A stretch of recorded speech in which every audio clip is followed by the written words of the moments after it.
Imana izi neza ko Satani ahari, kandi Satani Imana izi neza ko icyamuzanye ari ukwica, kwiba no kurimbura. Nta kindi kintu Satani akora, nta wundi mugambi afite. Niba watekerezaga ko Satani hari impuhwe agufitiye cyangwa azakugirira, menye neza ko ntazo afite. Ariko Imana irabizi neza. Imana izi neza imigambi Satani agufitiye, imenya neza n'iriya migambi yose icurirwa ikuzimu. Irabizi neza, arayibonye. Komeza ku Mana rero. Imana yiteguye kuburizamo imigambi yose, aho yabicuriwe hose naho yabikingiraniwe hose. Imana iragenda ikagerayo. Imana ifite ijisho rirenze wowe ukureba. Imana ifite ijisho rifumura inkuta rikareba hare wowe utabasha kureba. Izera Imana ikureberere. Nikureberera na ziriya nama iragenda izicaremo, iziburizemo wowe utigeze uhaguruka. Bakunzi bacu, twongeye kubaramutsa. Mugira amahoro y'Imana. Turanezerewe cyane uyu mwanya tubonye kugira ngo twongere tuganire ijambo ry'Imana nkuko bisanzwe, nkuko mubimenyereye. Ni Rutayisire Emile murimo kuganira. Imana iduhana umugisha. Turashimira Imana rero yabanye namwe, ikabana natwe, ikaturinda, tukaba tugirije iki gihe turi bazima, kandi nta gikuba cyacitse. Imana ihabwe icyubahiro. Uyu munsi rero ndagira ngo tuganire ku ijambo rivuga ngo bazakurwanya ariko ntibazagushobora.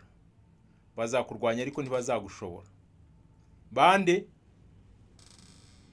Abenshi bavuga ko nyine umwanzi ni Satani, niko tubizi.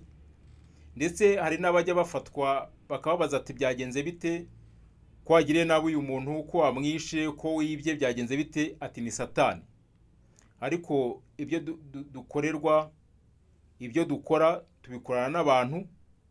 Akenshi usanga abanzi bacu tubabona mu bantu tubana, dukorana, twigana, duturanye.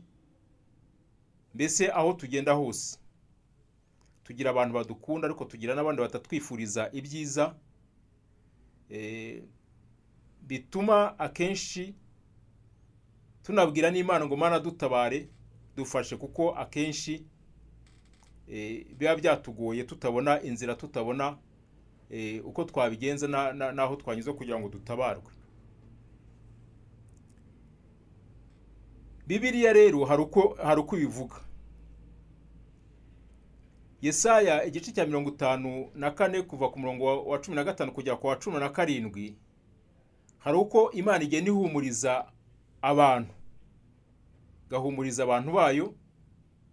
N'iri jambo ngiye kuvuga ntabwo rireba abantu bose, hari abo rireba, ariko nabo tutareba ndagira ngo mbereke uko namwe ryabareba kugira ngo mutabarwe. N'Imana yavuze ngo bazakurwanya ariko ntacyo bazagutwara. Ko byaba ari ukwibeshya cyangwa kubeshya kubwira umujura urimo kwiba, urimo kwirukankana iby'abandi ngo bazakurwanya ariko ntibazagushobora. Ko nibagushyikira bashobora kukwihanira cyangwa se bakagushyikiriza amategeko ugafungwa, ariko ibyo ukora nta tegeko na rimwe rikurengera, nta ngingo n'imwe ikurengera, kuko abakurwanya cyangwa abagukurikiye bafite impamvu, niwe wabikururiye kubera ibyo urimo n'ibyo urimo gukora.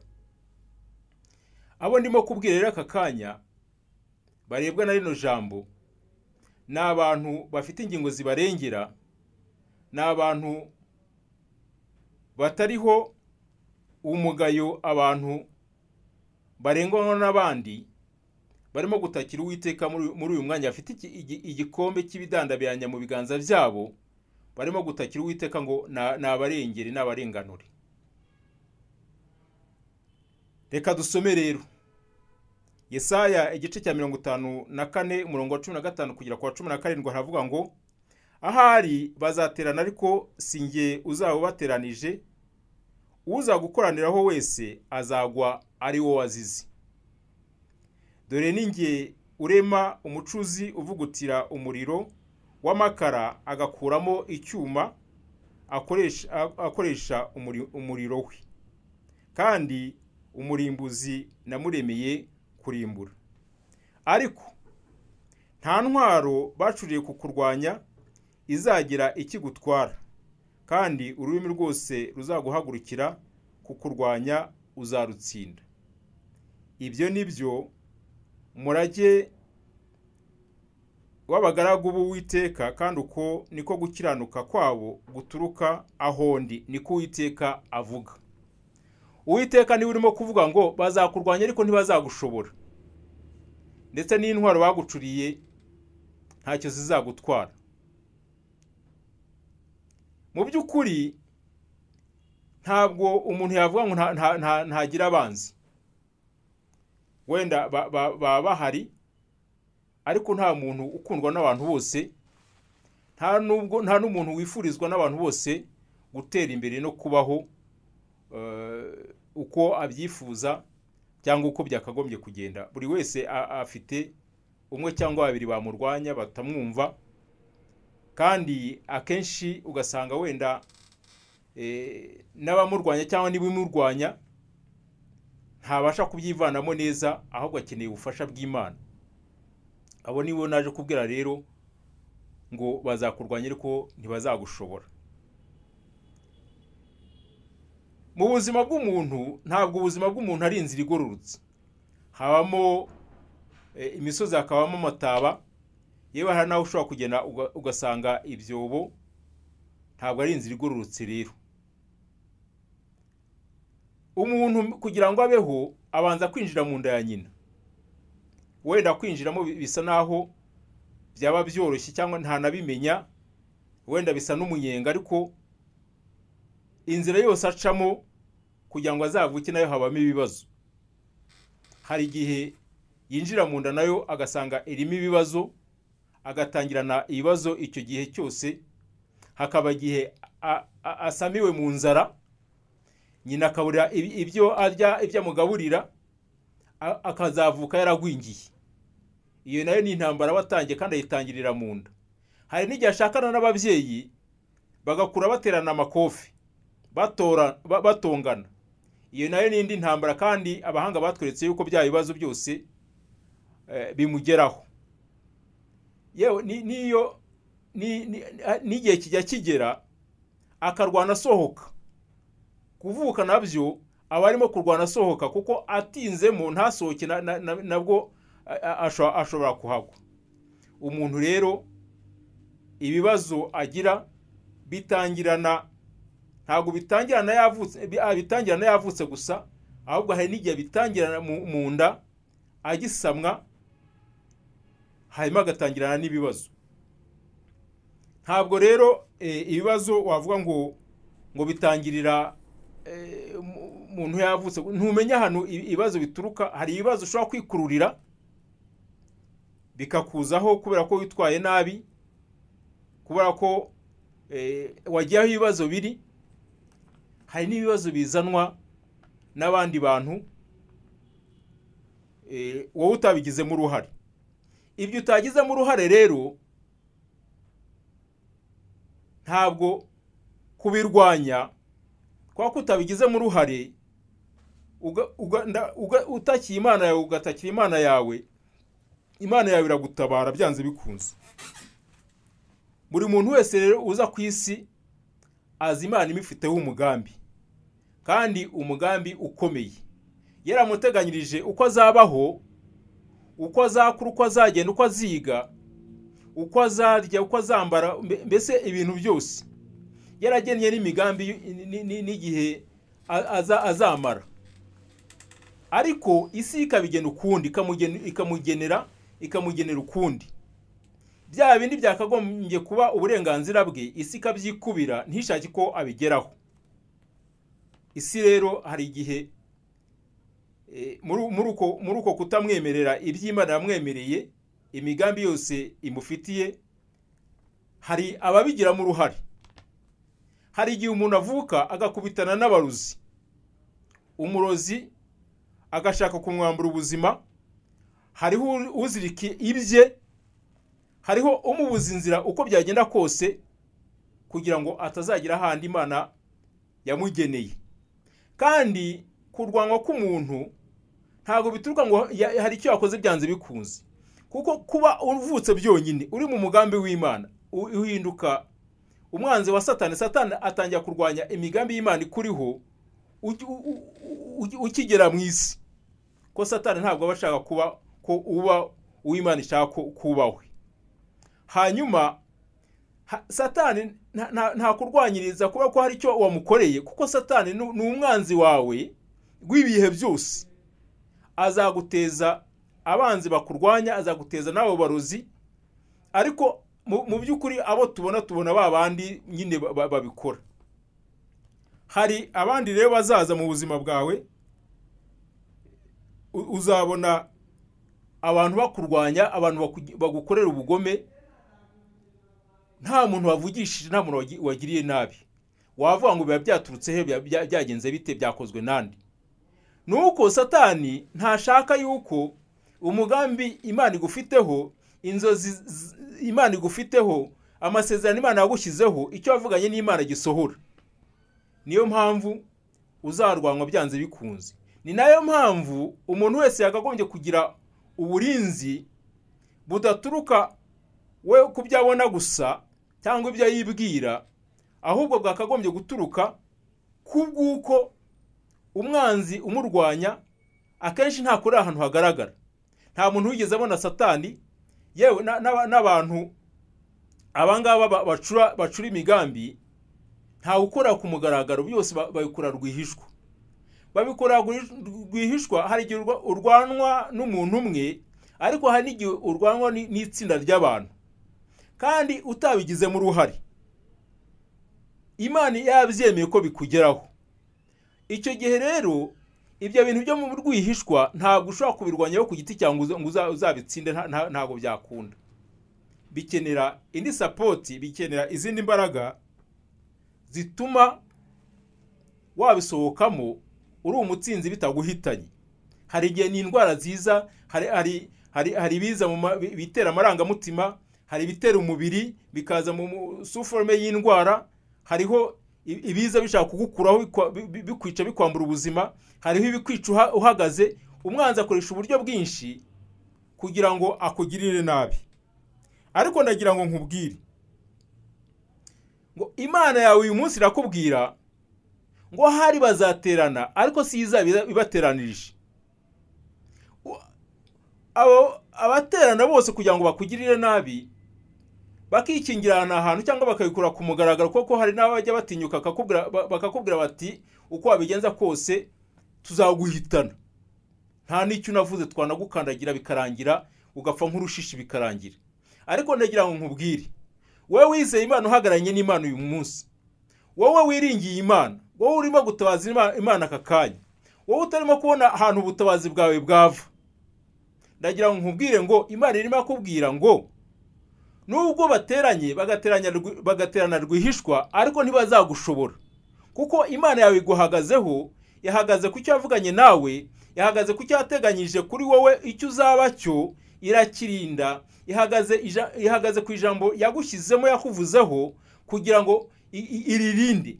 Imana igirinda ijambo yavuze ku muntu, igirinda icyo yamushyizemo, igirinda umugambi wayo ku muntu.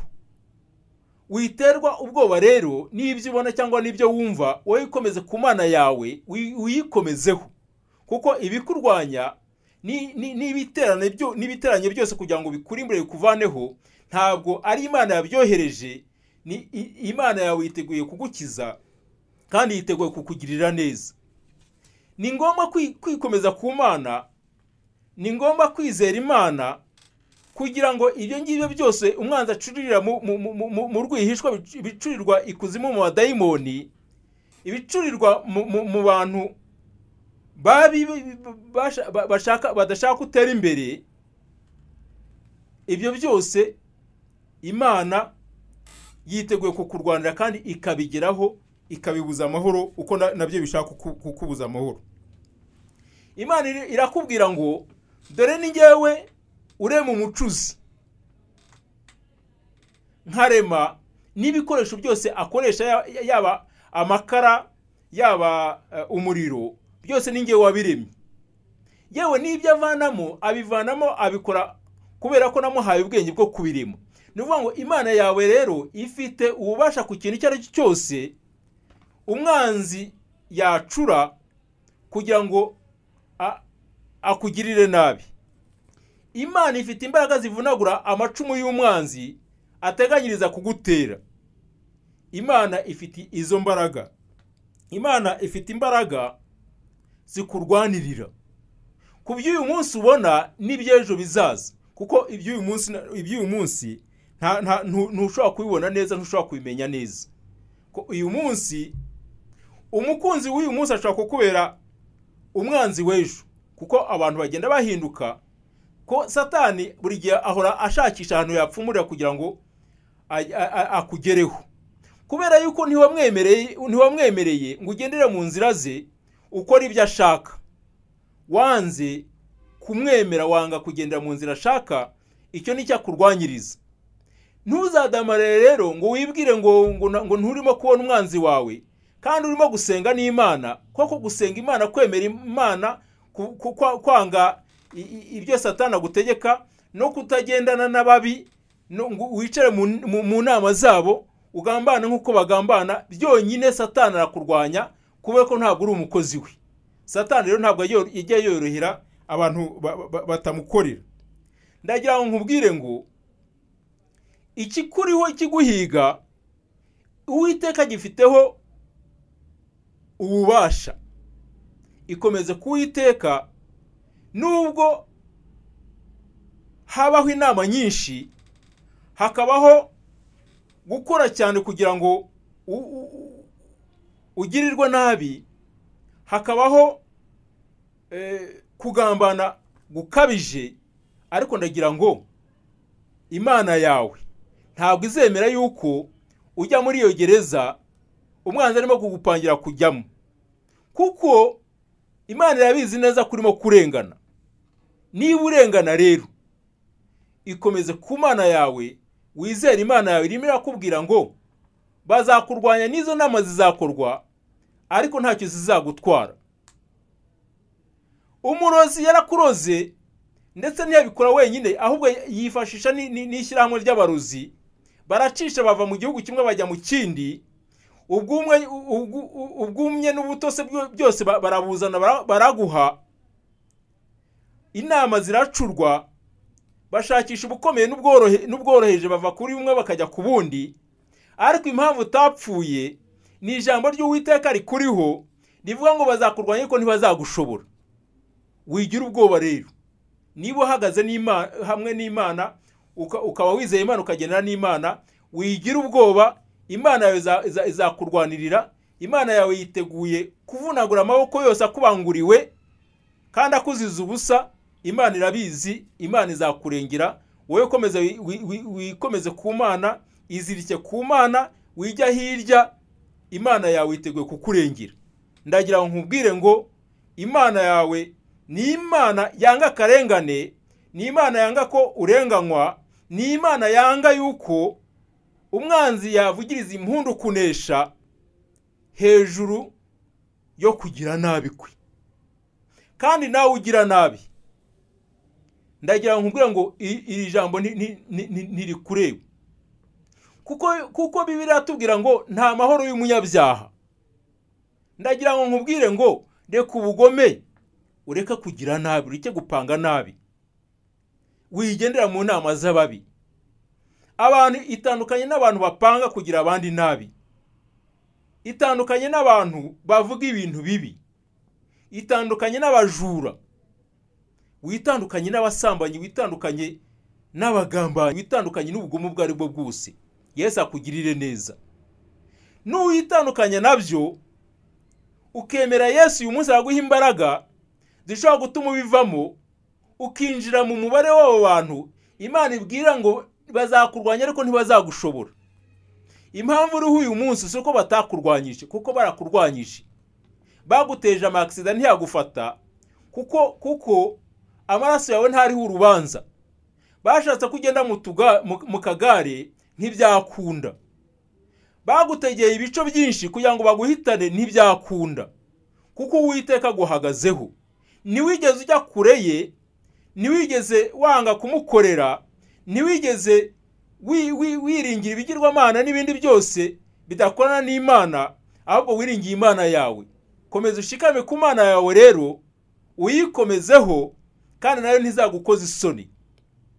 Hari abavuze ngo ntabwo uzashaka, ngo ntuzashaka, ngo uzapfa utyo, kandi abantu barabikora. Hari igihe tujya tubwira abantu ngo intambara turwana ntabwo ari zifatika gusa, ahubwo tujya turwana n'intambara zo mu buryo bw'umwuka, aho umuntu ashobora kukugira nabi atigeze agukoraho, yavuze gusa agatongera ibintu bikagufata, akagutega ibintu bikagufata atanahari, akaguhindura umuntu utabasha kugenda, ugendera mu kagare, akakuryamisha ku buriri ukaryamaho, ntuzigere ubyuka kandi atigeze agukoraho. Abo bantu rero barahari, turabafite, abo banzi turabafite benshi, nubwo bigoye kubyemera, bamwe batabyemera ko abenshi turabizi, twarabibonye, hari nabo byagezeho. Ariko abo bantu bavuze ngo ntabwo uzashaka, ntuzapfa ushatse, babivugishije amagambo, bazirikisha amagambo. Ndagira ngo nkubwire ngo uyu mwanya Imana yawe irimo irakubwira ngo aya magambo bavuze yose yahinduye ubusa mu izina rya Yesu, kuko barwanyije uwo batagomba kurwanya, uwo badashobora kuzirika, kuko ibyiringiro byawe biziritse ku Mana. Wicaranye na Yesu hariya yicaye iburyo bwa Se, arakuvuganira kandi ukurwanirira. Yesu afite imbaraga zirenze izikuzimu.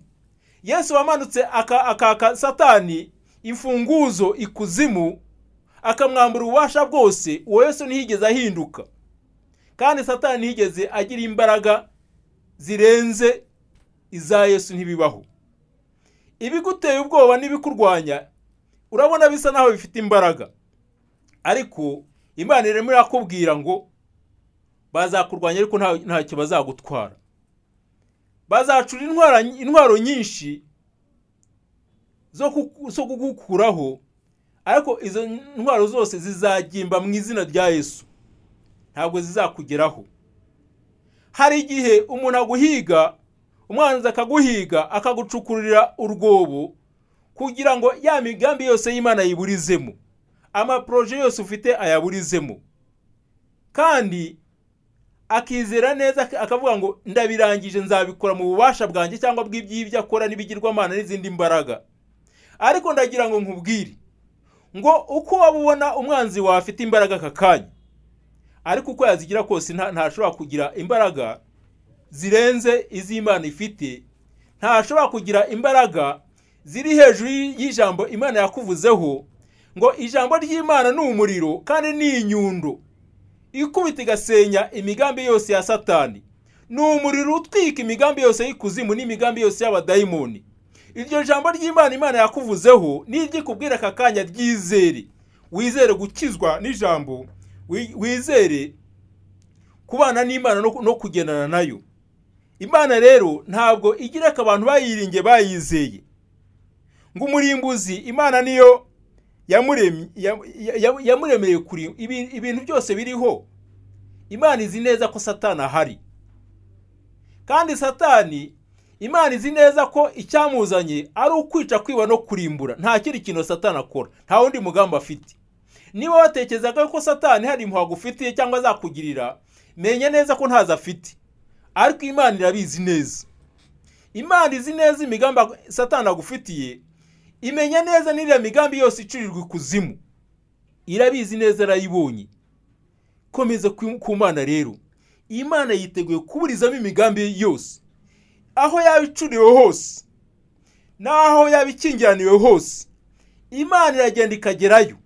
Imana ifite ijisho rirenze wowe ukureba. Imana ifite ijisho rifumura inkuta rikareba hare wowe utabasha kureba. Izera Imana ikureberere. Nikureberera na ziriya nama iragenda izicaremo, iziburizemo wowe utigeze uhaguruka. Ahubwo abantu bibaza ngo bigenze gute? Ese uriya muntu abibwirwa n'iki? Wari uzi ko hari igihe Imana umwanzi ajya gutega ibico, Imana igahindura icyerekezo bagomba gucamo kugira ngo bya bico utaza kubigwamo?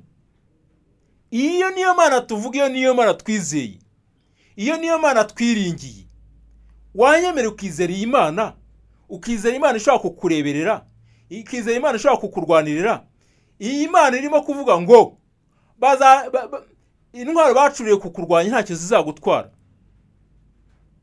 ngo n'ururimi ngo rukurwanya ngo uzarutsinda. Mwari muzi ukuntu ururimi rusenya, mwari muzi ukuntu ururimi rwica. Inama zose zikorwa zijya gukorwa abantu bahamagaranye, zijya gukorwa abantu bavuze. Hariho abazi kuvuga cyane, wena n'abavuga gakeya. Hariho uvuga rimwe ariko karivuga ari igica.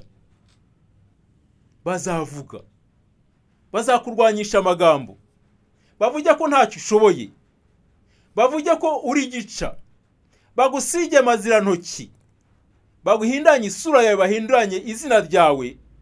Ubwo nabwo n'ubugizi bwa nawe, ubwo nabwo n'ubwicanyi. Izina ni ikintu gikomeye. Iyo umuntu yatatse izina ryawe, aragusenya bigakunda, aragusenya agusibira amayira. Ariko Imana iravuga ngo ururimi rukurwanya rwose uzarutsinda. Hari urukuburanya rukubwira ngo ntacyo ushoboye, ngo ntaho uzagera. Hari uruzirika ibyawe, hari ukwaturaho ibintu bibi. Hari abantu bazi kwaturaho ibintu bibi. Nigeze ngera ahantu sanga abantu bakijya mu butayu. Ndagenda sanga ahantu abantu bagiye bazirikanya ibintu, bazirikanya ibyatsi. Babizirikanyaga bavuga ngo nziritse kanaka na kanaka, nziritse umugisha we, nziritse urubyaro rwe, nziritse ubuzima bwe, nziritse buri kintu icyo ari cyo cyose cye. Ntagatunganirwe, ntakabeho. Ururimi rurica.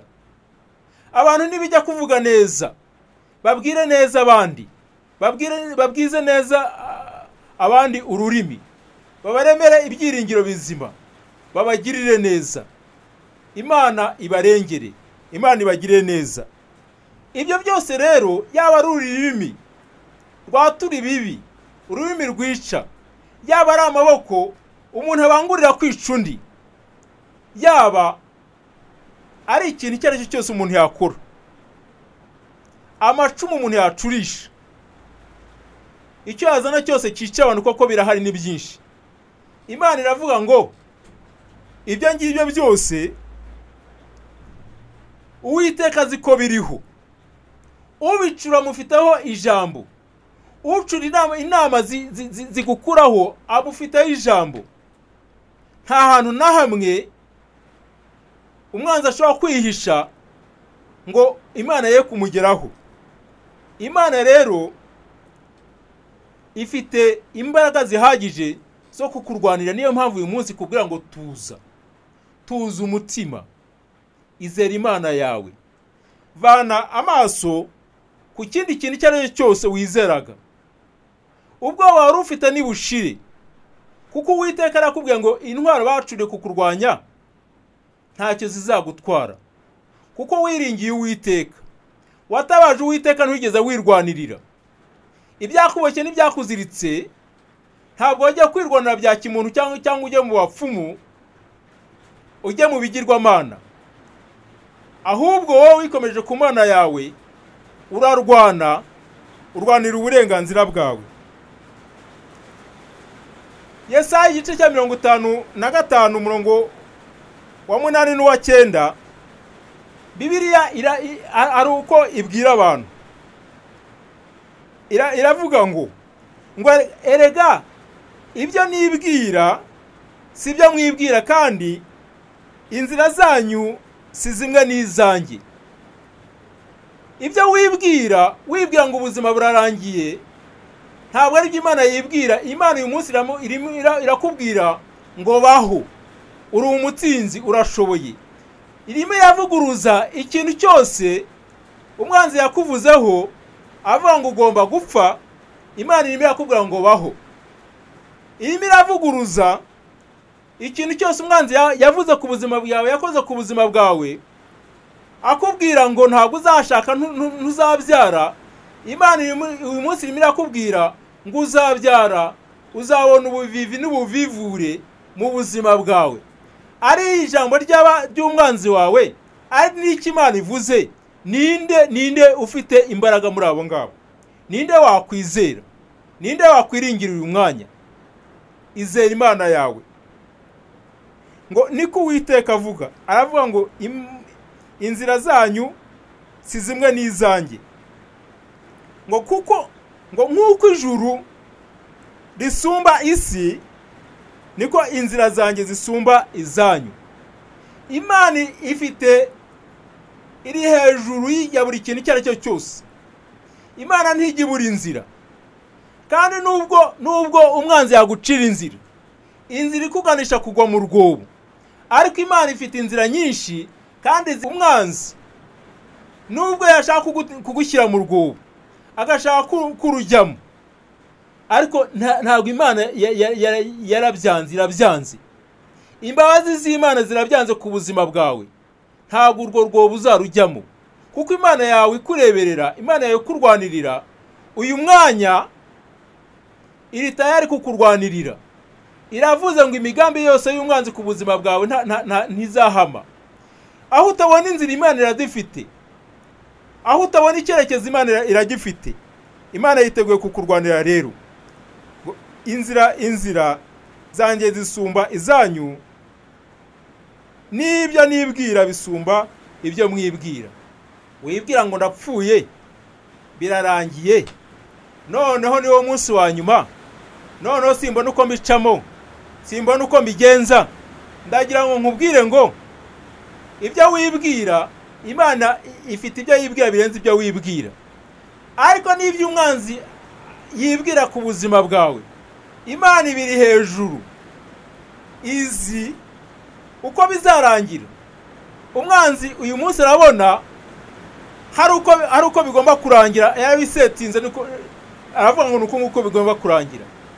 Ariko ikomeze ku Mana yawe, Imana ikubwira ngo bazakurwanya ariko ntibazagushobora, bazacukura inzobo ariko ntuzazijyamo, bazatega ibico ntibizagufata, bazagucura amacumu yo kugutera n'imyambi yo kukurasa, ariko iyo myambi ntizagufata. Nibareba nabi izabahindukirana, kuko Uwiteka arahagaze, yiteguye kukurwanirira, yiteguye kugukuraho imyambi yose umwanzi akurasa. N'ingabo igukingira, Yesu n'ingabo igukingira. Ibyo bakurasa byose, yaba amacumu, yaba ari imyambi, yaba ari amagambo, dore ko yica nk'imyambi cyangwa amacumu, ngo ibyo byose Yesu n'ingabo igukingira, byose ntabwo bizakugeraho. N'uyu munsi kuba uriho, umbwira niba mbeshye, uriho kubera yuko umwanzi yakugiriye impuhwe, cyangwa uriho kubera ko umwanzi ntacyo yakoze? Umwanzi yakoze byinshi, ariko kubera ko Yesu yakubera ingabo igukingira, n'uyu munsi uriho kubwa Yesu wakurwaniriye, kubwa Yesu wagukingiye, kubwa Yesu waguhishe. Ntabwo uriho kubw'uko Satani yakugiriye impuhwe, cyangwa Satani hari ikindi cyiza agutegereje, kuko Satani cyamuzanye ni ukwica, kwiba no kurimbura, nta kindi. Nta mahoro y'umunyabyaha rero. Umunyabyaha nawe nongera bimubwire, nagaruke asange Yesu amugirire neza. Imana yarirahiye mu ijambo ryayo, nubwo tubisanga muri Bibiliya hirya mu isezerano rya kera, ariko ijambo ry'Imana ntirisaza. N'uyu munsi rirareba ab'uyu munsi. Abibwira ngo iby'Imana yavuze byararangiye baribeshya cyane, kuko Imana yarirahiye. Muri Yesaya igice cya 43 umurongo wa 2 hari uko Imana yirahiye. Imana yarirahiye. Imana yarirahiye iravuga ngo nunyura mu mazi nzaba ndi kumwe nawe, nuca mu mugezi ntuzagutembana, nunyura mu muriro ntuzashya, kandi ibirimi byawo ntibizagufata. Kuko ndi Uwiteka Imana yawe, Uwera wa Isirayeli, umukiza wawe. Nagutangiye Egiputa ho inshungu, Etiyopiya ni Seba nahatanze ku bwawe. Humura rero, kuko ibiguhiga ryo ntibizabura. Iyi si turimo, witwara neza bakakurwanya nta mpamvu, unitwara nabi, ibyo witwayemo nabi bakabyuriraho bakakurwanya. Uko wakwitwara kose uzahura n'ibikurwanya, hari n'ibyo uzanyuramo kubera ibigerageza Imana yemeye kucamo. Ndagira ngo nkubwire rero, uyu mwanya wizere Imana yawe, umutima wongere usubire mu gitereko. Naje kuguhumuriza uyu munsi, kubwira ngo wowe bacigatije mu biganza igikombe cy'ibidandabiranya, bakakubwira ngo byama hasi, umugongo wawe bawambukira bakawugira ikiraro cyo kugera ku byo bishakiye. Ndakubwira ngo uyu munsi Uwiteka icyo gikombe kivanye mu biganza byawe, aravuze ngo ayo mazi wanyuragamo arayakwambukije uyu munsi. Amazi azabaho. Ariko itandukanyirizo ry'umuntu wizeye Imana akingira Imana n'utayiringira, aya mazi azaza, imivi izazitembe, imiriri izaza utanakije, amazi azaza yo kugutembana utigeze ugiramo uruhare. Ariko Uwiteka aravuze ngo amazi ntabwo azagutembana, n'umuriro ntuzagutwika, n'ibirimi byawo ntibizagufata. Wibuke ko bigeze guta Daniyeli mu rwobo rw'intare, ariko intare ntizamurya, ariko bagiyemo nyuma zarabariye. Ndagira ngo nkubwire ngo ibyo umwanzi aguteguye uyu munsi bigambire kugukuraho, bigambire kukuvanaho. Ndagira ngo nkubwire ngo uyu munsi Uwiteka yiteguye kubigukiza kandi burundu. Kandi n'uwabiguteze ntabwo iri buza kumuvaniramo aho ngaho, kuko yiteguye kubimubaza, ikamubaza impamvu yabigukoreye, kuko ntiwigeze wirwanirira. Ibyakurwanyije ugaceceka, ntiwirwanire, si uko wenda utashobora kurwana nk'uko abandi barwana. Amagambo wavuzwe akwica urupfu, akwica uhagaze, si uko wari unaniwe kuvuga, ahubwo nuko wamizeye Yesu muri wowe, akakwambika imbaraga zitirwanirira, ukamwizera ngo akurwanirire. Ibikuriho abiriho, ibikurwanya rimwe arabirwanya. Kurwanya Yesu, kukurwanya no kurwanya Yesu, kuguhiga n'uguhiga Yesu, kuko womatanye nawe, kuko wamwemereye mu buzima bwawe kugira ngo akurinde, kugira ngo akurwanirire. Ndagira ngo nkubwire rero, igihe wafashe ushaka Imana, igihe wafashe wemereye Yesu ngo akurwanirire, igihe wafashe wemera Yesu ngo akubere inshungu, akubere ingabo igukingira, akubere byose, ntabwo ari igihe wataye. Abantu bemereye Yesu, bakiriye Yesu barahirwa, kuko ntabwo ari bo birwanira, barwanirirwa nawe. Uyu munsi niba urimo kubabwira ngo amacumu yose bacuriye kukurwanya, kugutera, imyambi yose bacuriye kukurasa, inzobo zose bacukuriye kugushyiramo, bagata bagasibanganya bakarangiza ubuzima bwawe, ngo ibyo byose abitesha agaciro. Ibyo byose byateguwe kukurwanya, ibyo byose byateguwe kugushyira habi. Yesu umwanya arakubwira ngo tuza umutima. Arakubwira ngo wowe ihagararire, urebe aho agakiza kawe kagiye guturuka.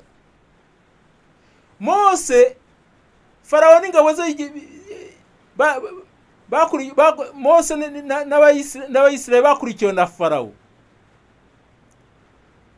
n'ingabo ze, n'ibitwaro n'intwaro n'ibitwaro, bagambiriye kubarangiza burundu. kugira ngo baburizemo umugambi w'Imana yari ifite kuri bo ngo batazagera i Kanani yabo. Hanyuma Mose babwira Mose, bacika intege babwira Mose ngo ariko ngo buriya ngo watuvanaga hariya ngo hari ibitunguru, hari inyama, hari ibintu byose, ngo kugira ngo tuze gutsindwa na Farawo aha ngaha adutsinde no muri iyi nyanja, iyo utereka tukagumayo. Mose n'abandi bari kumwe batakira Imana. Hanyuma mu kwizera Mose abwira ab'Abisirayeli ababwira ngo uyu munsi ngo mwebwe mwicecekere muza kureba aka Farawo n'abanzi banyu, ngo Farawo mwarebaga uyu munsi ntimuzongera kumubona ukundi. Nawe rero ibikurwanya uyu munsi kuko wikomeje ku Mana ntabwo uzongera kubibona ukundi. Yesu araje ngo abishyireho iherezo. Yesu ari kumwe nawe. Yesu arimo arakubwira ngo intwaro bacure kukurwanya ntacyo zizagutwara. Bareke bacure kuko hari ibyo utababuza. Ntabwo wabuza abagambana kugambana babyiyemeje. Ntabwo wabuza, we nta bubasha ufite. Ariko ibyo udafite ububasha Yesu arabifite, yiteguye kukurwanirira, yiteguye kukugirira neza. Nawe ugira nabi rero, ndagukangurira uyu mwanya kugira ngo uze kwa Yesu. Ureke ubugome, ureke ubugambanyi, ureke ishyari, ureke ubwicanyi, ureke ubujura, ureke n'izindi ngeso mbi zose. Yesu akugirire neza kuko biratubwira ngo nta mahoro y'umunyabyaha. Ngwino rero Yesu akugirire neza. Amaraso yameneye abo bose n'abandi bose nawe urimo. Reka ayo amaraso ya Yesu yamenye ku musaraba kugira ngo agucungure, nawe umwemera kugirire neza, agukureho iyo myanda yose y'ibyaha, agushyiraho uburinzi bwo agushyira mu gituza cye, akubera ingabo igukingira. Tadusenge rero. Data Mana ishobora byose, turagushimiye ubuntu bwawe n'urukundo rwawe. Turagushimiye kuri Imana igira neza. Turagushimiye kuri Imana itubwiye muri kano kanya ngo intwaro bacuriye kuturwanya ntacyo zizadutwara. Ni wowe ngabo idukingira, ni wowe uturwanirira. Uwiteka areba ahantu hose twagiye tunyura ntitwirwanirire, ahubwo tukagutabaza ngo turwanirire. Reka aka kanya rero ukuboko kwawe gukiza, ukuboko kwawe kurwana, ukuboko kwawe gushobora kudukura mu maboko y'umwanzi, ukuboko kwawe gushobora kuza kukaburizamo imigambi yose y'umwanzi, kuze kutubeho.